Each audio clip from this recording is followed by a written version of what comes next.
దేశ చరిత్రలోనే తొలిసారి స్పీకర్ పదవికి ఎన్నిక జరగనుంది. స్పీకర్ చైర్లో ఓం బిర్లానే మరోసారి కూర్చోబెట్టాలని బీజేపీ భావించింది. ఈ మేరకు ఎన్డీఏ భాగస్వామ్య పక్షాలను ఒప్పించింది. కానీ డిప్యూటీ స్పీకర్ పదవి దక్కకపోవడంతో స్పీకర్ స్థానానికి ఇండియా కూటమి పోటీగా అభ్యర్థి నిలబెట్టింది. దీంతో స్పీకర్ పదవికి ఎన్నిక అనివార్యమైంది. విపక్షాల ఇండియా కూటమి నుంచి కె సురేష్ నామినేషన్ దాఖలు చేశారు. అధికార పక్షం తరపున ఓం బిర్లా నామినేషన్ వేశారు. కొత్తగా కొలువు తీరిన 18వ లోక్సభలో స్పీకర్ పదవికి రేపు ఎన్నిక జరగనుంది. స్వతంత్ర భారత చరిత్రలో తొలిసారి స్పీకర్ పదవికి జరగనున్న ఎన్నిక కావడంతో చర్చనీయాంశమవుతోంది.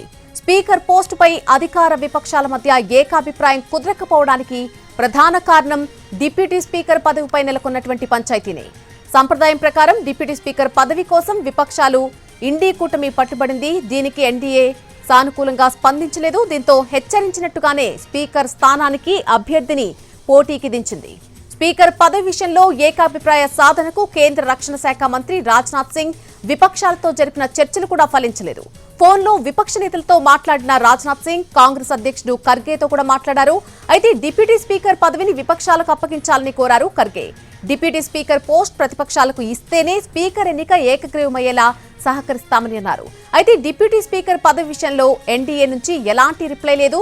దీంతో ఇవాళ చివరి నిమిషంలో కె సురేష్ ను బరిలోకి దించింది ఇండీ కూటమి.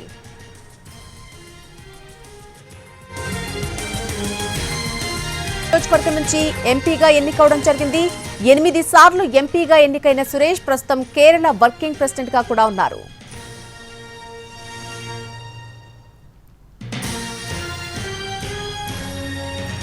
కాంగ్రెస్ పార్టీ నిర్ణయం మేరకే లోక్సభ స్పీకర్ పదవికి నామినేషన్ దాఖలు చేశానని అన్నారు కె సురేష్. గెలుపోటముల గురించి ఆలోచించడం లేదని అన్నారు. సంప్రదాయం ప్రకారం డిప్యూటీ స్పీకర్ పదవిని విపక్షాలకు ఎన్డీఏ సర్కార్ వదులుకోలేదని, అందుకే ఇండీ కూటమి తరపున స్పీకర్ పదవికి తాను నామినేషన్ వేయాల్సి వచ్చిందని అన్నారు.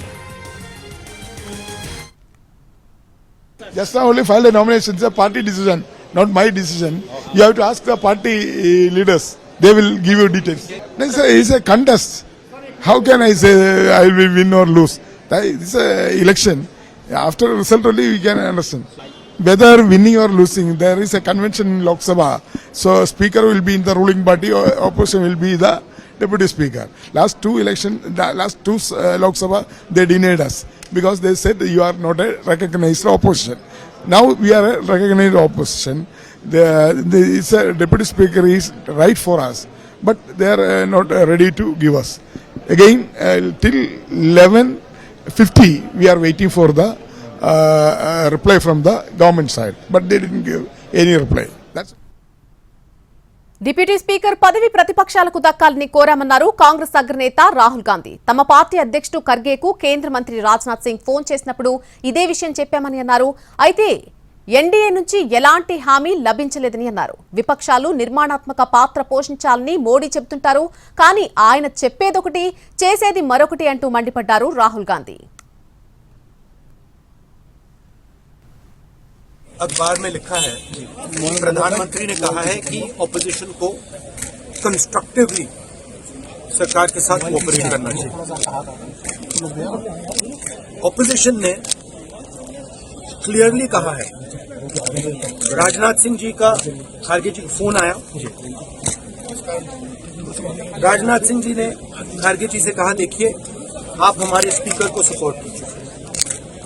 ऑपोजिशन, पूरी ऑपोजिशन ने कहा है, हमने सबसे बात की है, पूरे ऑपोजिशन ने कहा है कि हम स्पीकर को सपोर्ट करेंगे, मगर कन्वेंशन ये है कि डेप्यूटी स्पीकर ऑपोजिशन को मिलना चाहिए. राजनाथ सिंह जी ने कल शाम कहा था कि वो खारगे जी को कॉल रिटर्न करेंगे.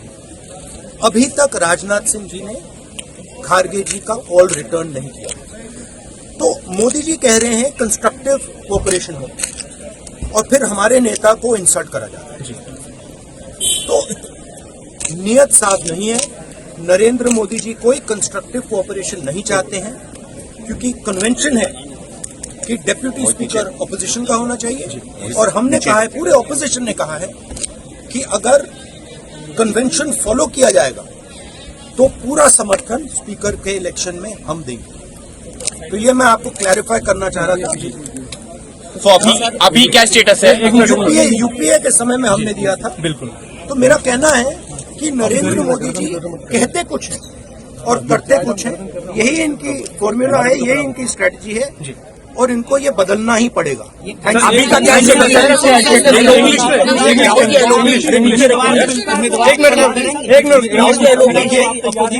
इशू क्या है? డిప్యూటీ స్పీకర్ ఎవరో తేల్చాలని విపక్షాలు అడుగుతున్నాయని అన్నారు కేంద్ర మంత్రి పీయూష్ గోయల్. డిప్యూటీ స్పీకర్ ఎవరో తేల్చితేనే స్పీకర్ కు మద్దతిస్తామని అంటున్నాయని అన్నారు. ఇలా రాజకీయం చేయడం సరికాదని అన్నారు. డిప్యూటీ స్పీకర్ పదవి విపక్షాలకే ఇవ్వాలని ఎలాంటి నిబంధన లేదన్నారు పీయూష్ గోయల్. कौन होगा वो पहले तय करे, फिर अध्यक्ष के लिए समर्थन मिलेगा। इस प्रकार की राजनीति को हम की निंदा करते हैं और मुझे लगता है कि अच्छी परंपरा ये रहती कि लोकसभा निर्विरोध एक सर्वसम्मति से अध्यक्ष चुनता तो लोकसभा की भी मर्यादा अच्छी रहती, सभी पक्ष का उसमें योगदान रहता और स्पीकर वैसे भी किसी सत्तारूढ़ पार्टी या विपक्ष का नहीं होता है, वो पूरे सदन का होता है। वैसे ही उपाध्यक्ष भी कोई पार्टी या दल का नहीं होता है, पूरे सदन का होता है और इससे उसमें सदन की सहमति हो ऐसे शर्तों के आधार पर कि किसी एक पर्टिकुलर व्यक्ति या पर्टिकुलर पक्ष का ही उपाध्यक्ष हो, वो लोकसभा की कोई परंपरा में नहीं।